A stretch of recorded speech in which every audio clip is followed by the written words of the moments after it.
En 1980, 4 ans après sa création, Apple caracole en tête des fabricants de micro-ordinateurs. La multinationale IBM riposte en commercialisant son PC en 1981. Le PC d'IBM connaît un succès immédiat dans le monde des entreprises, et comme il est très facile à copier, de nombreux constructeurs se mettent à fabriquer des machines compatibles. Mais le grand public demeure insensible au charme des micros, d'un usage encore très rébarbatif. Pour que tout un chacun ait envie d'en acheter un, il fallait une véritable révolution.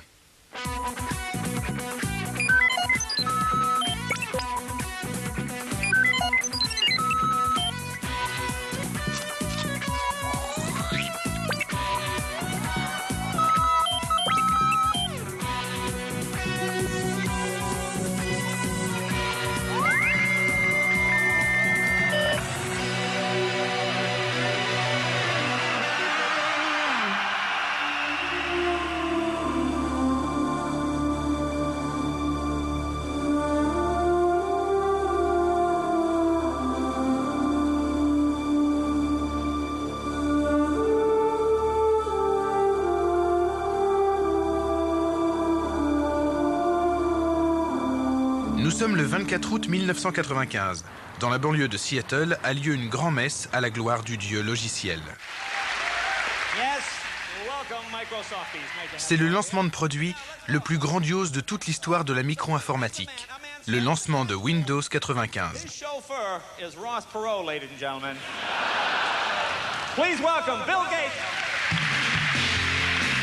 L'homme qui va présider la cérémonie est l'un des hommes les plus riches du monde. Bill Gates, la star, le PDG, le super programmeur et le chef spirituel de Microsoft.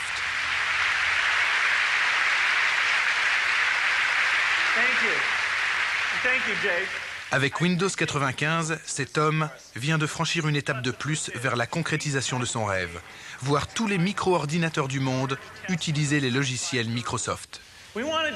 Nous voulions que les gens se rendent vraiment compte à quel point Windows 95 rend l'informatique simple, efficace et amusante. Notre croisade solitaire a duré 7 ans. Toute cette publicité nous affirme que Windows 95 est l'avancée technologique la plus importante depuis la création de la micro-informatique. Bill Gates prétend que ce nouveau système va rendre les micros tellement faciles à utiliser que même ma mère voudra en acheter un. Mais vous savez quoi? La plupart des idées de Windows datent de 20 ans.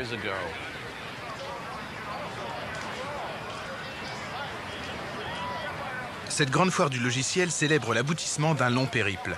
20 ans d'engagement passionné, de paris sur l'avenir, de virages à 180 degrés, de rivalité, d'alliance et de trahison.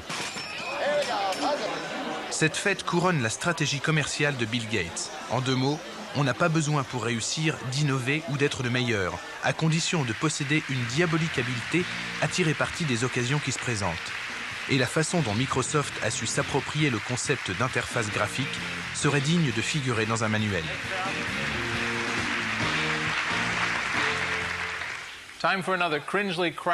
Leçon numéro 3 du cours de rattrapage en informatique élémentaire.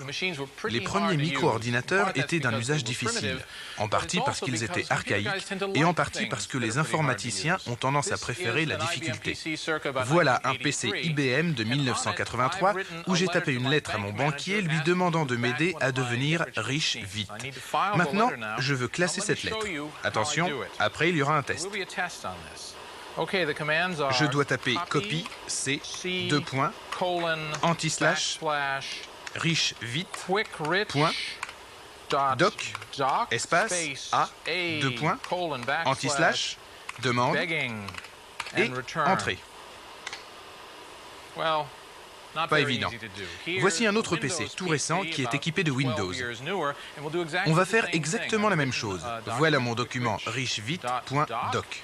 Je le range dans le dossier « Demande ». Je confirme. Et voilà. Des images au lieu de mots, qui suppriment tout apprentissage. Ça s'appelle une interface graphique, un GUI, en jargon de Silicon Valley. Il a fallu 10 ans pour en arriver là. C'est cette épopée technologique que ce film va raconter. Il va aussi raconter comment Bill Gates est devenu le maître de l'univers des GUI. Je n'ai pas dit qu'il s'agissait d'un conte de fées. Tout a commencé en 1971 à Palo Alto, au sud de San Francisco, où la société Xerox, leader de la photocopie, avait créé un centre de recherche connu sous le nom de PARC. À l'époque, les dirigeants de Xerox se disent que si le papier est amené à disparaître au bénéfice des écrans, c'en sera fini des photocopieurs.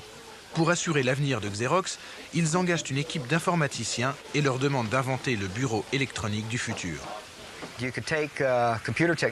voulions faire entrer la technologie informatique dans le cadre d'un bureau pour transformer celui-ci en un lieu à la fois plus productif et plus agréable, beaucoup plus agréable, plus intéressant et plus enrichissant.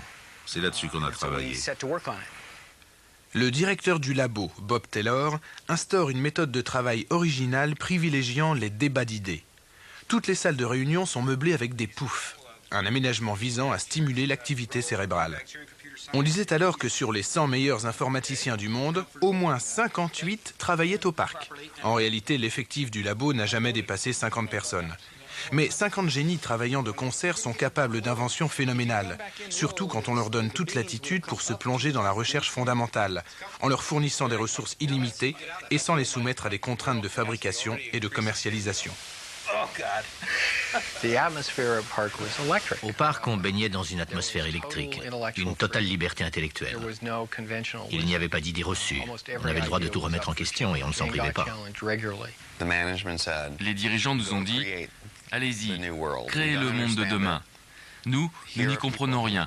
Vous êtes tous des jeunes gens bourrés d'idées, de talent et d'énergie. » Chacun venait là spécifiquement pour travailler pendant 5 ans sur le projet dont il rêvait. Nous voici chez Xerox dans la salle des ordinateurs, au sous-sol du centre de recherche de Palo Alto. Cette pièce existait déjà il y a 25 ans et aujourd'hui elle est remplie de toutes sortes d'ordinateurs.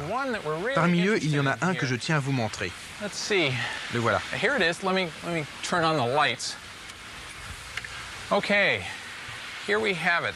C'est un ordinateur Alto construit en 1973 ici. Certains le considèrent comme le premier ordinateur individuel. En réalité, il ne l'est pas pour 2 raisons.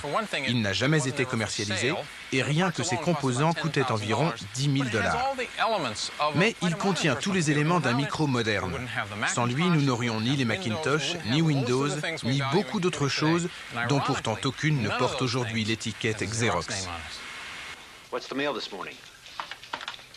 Ce film d'entreprise réalisé par Xerox au milieu des années 70 montre à quel point l'Alto était révolutionnaire. Au lieu des commandes cabalistiques, indéchiffrables par le commun des mortels, il offre la simplicité d'une interface graphique et de son pilote, la souris. Grâce à l'impression laser, on obtient sur le papier exactement ce qu'on voit sur l'écran. Cela nous paraît banal aujourd'hui, mais à l'époque, c'était l'avant-garde. On voulait tous créer quelque chose de vraiment différent.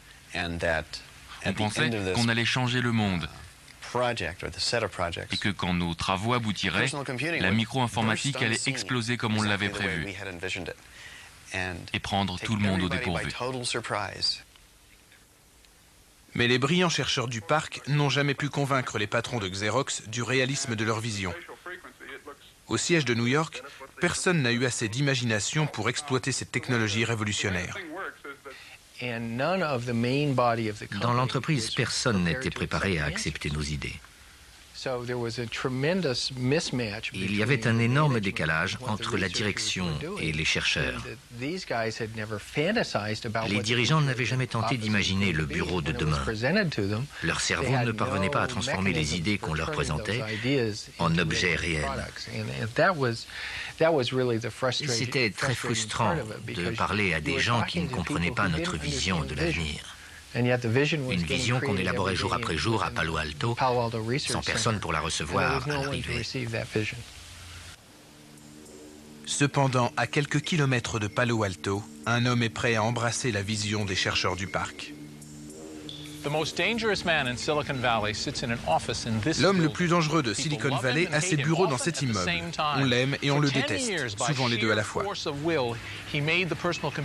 Pendant 10 ans, à la force du poignet, il a obligé toute l'industrie micro à suivre le cap qu'il avait déterminé. Il ne s'agit pas d'un requin motivé par l'argent et par